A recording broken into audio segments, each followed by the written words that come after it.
Photo by Alex Wong. Getty Images. Congress narrowly passed its budget Thursday, a key step in giving the GOP a green light to pass a tax bill with only Republicans' votes. In other words, Republicans, eager for a legislative win on taxes by the end of the year, are officially at the starting line to aggressively begin negotiations on tax reform. But there is still a long road ahead. President Donald Trump says he will sign maybe the biggest tax cut we've ever had, and top Republicans keep pledging he will do it by Christmas. He has promised he will help the middle class, make the United States more competitive internationally, and bring almost unprecedented economic growth in the years to come. And he's promised to eliminate the federal debt in 8 years while he's at it. Satisfying every one of those promises is politically impossible, but even coming anywhere close to it in the next 2 months will be extremely difficult. Though congressional Republicans are saying tax reform will be easier than healthcare, the party is already embroiled in an inter-party struggle over how deeply to cut rates, and how to pay for them.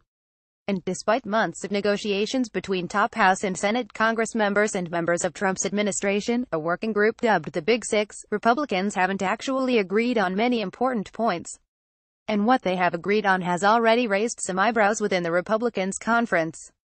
When you have a very slim majority, 3 of 4 senators control the destiny of tax reform, and that's just unacceptable for the American people. Rep. Jim Renacci, who sits on the tax-focused House Ways and Means and Budget committees, said, "Overcoming these hurdles will be difficult, and the margin of error for Republicans is slim. Here's a clear guide to what Republicans need to do. Phase 1. Before cutting taxes, Republicans need to pass a budget done. The most important number for congressional Republicans is 51. Like their strategy with Obamacare repeal, congressional Republicans are planning to pass their tax plan through a congressional loophole, budget reconciliation, which allows Congress to pass bills with a simple majority, 51 votes, and bypass the threat of a Democratic filibuster. To pass anything through budget reconciliation, Republicans needed to pass a budget resolution, a non-binding agreement that establishes instructions for reconciliation bills. These instructions give Republicans a green light to move a tax bill and, depending on how strictly they are written, can also dictate how deeply Republicans can cut tax rates. Republicans in both the House and Senate have now passed the same budget, narrowly. The reconciliation instructions only mandated savings for one committee, $1 billion from the Natural Resources Committee. It's rumored this will likely come from a bill to allow drilling in the Arctic National Wildlife Refuge. Notably, the budget did not mandate spending cuts to reduce the deficit, instead allowing for a $1.5 trillion increase to the deficit over the next 10 years. In other words, this budget gives Republicans the freedom to make deep tax cuts without having to pay for them. The $1.5 trillion deficit increase prompted some to vote against the budget altogether. In the Senate, there was only one holdout, Sen. Rand Paul RKY, who opposed the budget resolution because of its impact on the deficit. The budget's proposal for defense spending was too high, he said. But in the House there were 20 Republicans who voted against the resolution. Some of these no votes were over the deficit, but most were representatives from New York and New Jersey, in a symbolic vote against the state of tax reform negotiations themselves. Photo by Win McNamee. Getty Images. Phase 2. Overcome key policy disagreements. In late September, Republicans in the House and Senate released a vague framework, which calls for a substantial cut to the corporate tax rate, a huge expansion of the standard deduction, and a collapse of individual tax rates into 3 tax brackets instead of the current 7. They have also proposed a possible 4th top tax bracket. But within that framework, there is a lot Republicans don't agree on. The GOP has a general idea to cut tax rates and somehow pay for them by getting rid of deductions, loopholes, and benefits. But as Vox Andrew Prokop explained, Republicans are having a hard time deciding which loopholes, deductions, and benefits they are willing to do away with. Already there are signs of Republican defections from the framework alone. Retiring Sen. Bob Corker RTN said he won't vote for anything that will add a penny to the deficit, though he left the door open to some rosy economic projections called dynamic scoring, and Sen. Rand Paul RKY has signaled he won't vote for a plan that he thinks hurts the middle class. But proposed plans to pay for the tax cut aren't seeing much traction. For example, the state and local tax deduction SALT, which allows Americans to write off their property and state income taxes, already has Republican members from mostly Democratic states like New York, California, and New Jersey grumbling. Already a number of Republican representatives from New Jersey and New York voted against the budget for this reason, an early signal of a major debate ahead. According to the Tax Policy Center, a full repeal of SALT would raise $1.3 trillion in revenue over the next decade, which would go a long way for Republicans who are limited in how much they can blow a hole in the deficit. Now there are rumors of a rollback SALT, which might be easier for moderate Republicans to swallow. And Trump isn't making any of this easier. He has been relatively incoherent on the specific policy goals of tax reform and instead has set lofty expectations that Congress will likely fail to achieve. Most recently, reports indicated that Trump grew angry when he learned the tax framework would negatively impact the middle class, a complaint similar to that of his newfound golfing buddy Rand Paul, and allegedly called for some adjustments to the framework. Phase 3 actually go through regular order, or so they say. Now Republicans have managed to agree on and pass a budget. They have found some consensus. They have to actually write and pass their tax bill. Though technically Republicans have until the end of the next fiscal year, September 30, 2018, to pass this tax reform with a set of reconciliation instructions set up by the House and Senate budgets, they have said they're going to get this done by the end of this year. Rep. Kevin Brady RTX, who chairs the Tax Writing Ways and Means Committee, said the full Republican tax plan wouldn't be unveiled until after the House and Senate agreed on a budget, putting more of a squeeze on the calendar. Now, the House says it will release their bill on November 1st.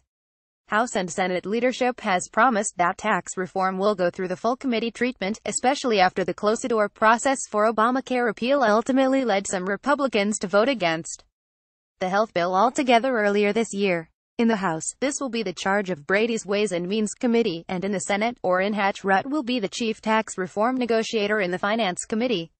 An open process means long committee meetings to debate and mark up any tax reform bill. Expect a lot of amendments. Eventually, committees will have to vote on the bills, and then they will go to the full chamber floors. If the House and Senate end up disagreeing and passing different bills, then they will have to form yet another conference committee to negotiate and create a new bill that both the House and the Senate will have to pass again. Or one chamber could simply take the other chamber's bill and pass it.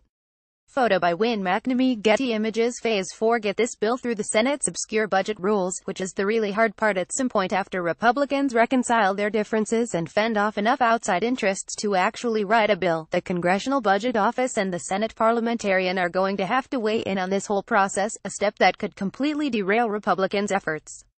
Because Republicans are adamant about driving a partisan tax reform effort through budget reconciliation, they are not allowed to increase the deficit outside the first 10-year window, according to Senate rules. This rule basically leaves Republicans with 4 options. They could pass sweeping tax cuts that will sunset after 10 years. This is what former President George W. Bush did with his tax cuts under budget reconciliation in 2001, essentially getting around the deficit restriction by making the tax cuts temporary. Republicans, given all the pressures on this bill, might be forced to do the same. They could pass much smaller tax cuts that are permanent.